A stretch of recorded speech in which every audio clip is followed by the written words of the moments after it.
हरे कृष्णा। पिछले वीडियो में हमने ये जाना था कि सबसे महत्वपूर्ण उद्देश्य होता है। अगर उद्देश्य नहीं तो कुछ भी नहीं। अब उद्देश्य तो पा लिया, अब आगे क्या? आगे अहंकार की प्रवृत्ति आती है। तो जानिए इन बातों से कि आप में अहंकार है कि नहीं। अहंकार दो प्रकार का होता है। अपरा यानी कि जड़, प्राकृतिक धातु रूप का अहंकार, इसको अहम वृत्ति भी कहते हैं। दूसरा चेतन के द्वारा अपरा प्रकृति के साथ माने हुए संबंध से होने वाला तदात्म्य रूप अहंकार। धातु रूप अहंकार में कोई दोष नहीं होता, क्योंकि यह अहंकार मन, बुद्धि, इंद्रियां आदि का एक कारण ही है।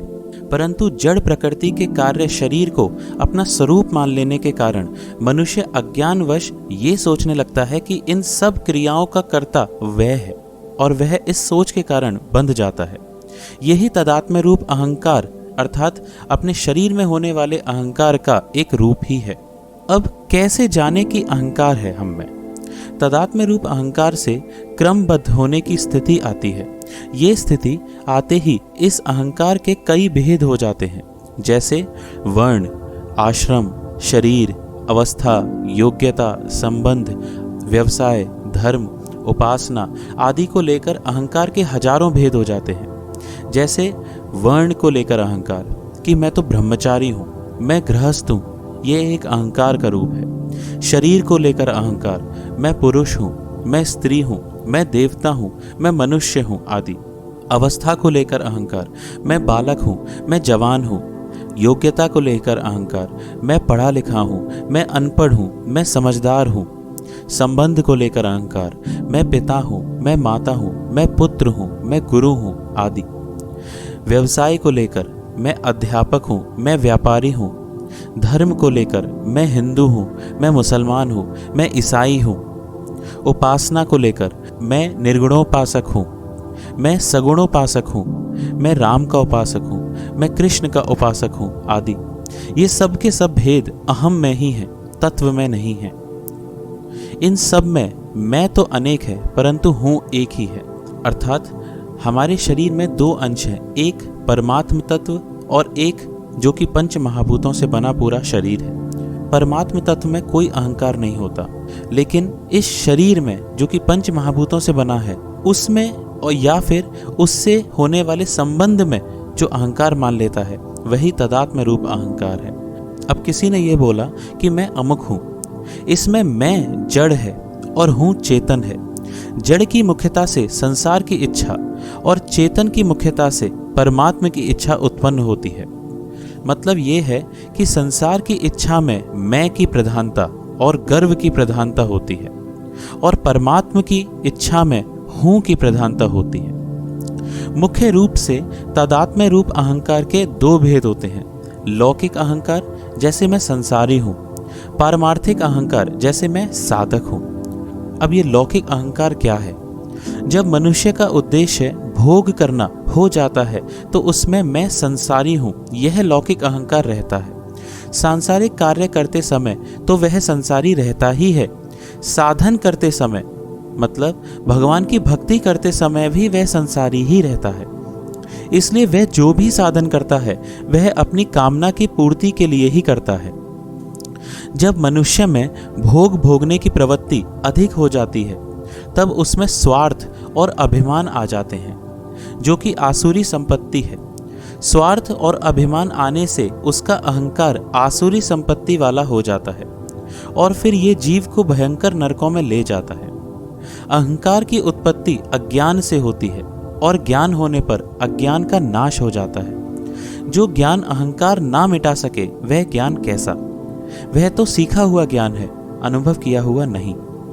गीता में जहाँ ज्ञान के साधनों की बात हुई है वहाँ भगवान ने अहंकार से रहित होने की बात भी कही है। अब दूसरा पारमार्थिक अहंकार क्या है? जब मनुष्य का उद्देश्य केवल सत तत्व को प्राप्त करने का हो जाता है तब वह उसकी प्राप्ति के लिए मैं साधक हूँ इस पारमार्थिक अहंकार को लेकर साधन करता है। मैं साधक हूँ, यह अहंकार मुक्त करने वाला है। अहम में बैठी हुई बात निरंतर रहती है, अतः मैं साधक हूँ ऐसा अहंकार दृढ़ होने पर साधक के द्वारा निरंतर साधन होता है। मतलब भजन भक्ति निरंतर होती रहती है। साधन करते समय तो वह साधक रहता ही है, सांसारिक कार्य करते समय भी वह साधक ही रहता है। इसलिए वह जो भी सांसारिक कार्य करता है वह अपने साधन के अनुरूप ही करता है। साधक की साधन से और साधन की साध्य से एकता होती है। इसलिए जब तक साधक साधन में तल्लीन नहीं होता तब तक साध्य यानी परमात्म तत्व की प्राप्ति नहीं होती। अर्थात जो भक्ति कर रहा है उसको अपने भक्ति के साधन से और भक्ति का भगवान से एकता होती है। इसलिए जब तक साधक भक्ति में तल्लीन नहीं होता तब तक भगवान यानी परमात्म तत्व की प्राप्ति नहीं होती। और जब तक साधक में अहंकार रहता है तब तक वह भक्ति में तल्लीन नहीं होता। भक्ति साधन 3 प्रकार से होते हैं, कर्म योग, ज्ञान योग और भक्ति योग। ये 3 भेद भी अहंकार के कारण ही होते हैं। साधक ज्यों-ज्यों साधना में आगे बढ़ता है त्यों-त्यों अहंकार मिटता जाता है, और ज्यों-ज्यों अहंकार मिटता जाता है त्यों-त्यों कर्म योग, ज्ञान योग और भक्ति योग भेद भी मिटता जाता है। कर्म योग में अहंकार के रहते हुए भी साधन किया जा सकता है, जो कर्म योग के सिद्ध होने पर मिट जाता है। ज्ञान योग में अहंकार ब्रह्म के साथ मिल जाता है, और भक्ति योग में अहंकार भगवान को अर्पित हो जाता है। तात्पर्य है कि कर्म योग में अहम शुद्ध होता है, ज्ञान योग में अहम मिटता है और भक्ति योग में अहम बदलता है। अब ये कर्म योग, ज्ञान योग और भक्ति योग आखिर हैं क्या? कर्म योग भौतिक साधना है। भौतिक साधना में अकर्म की मुख्यता होती है।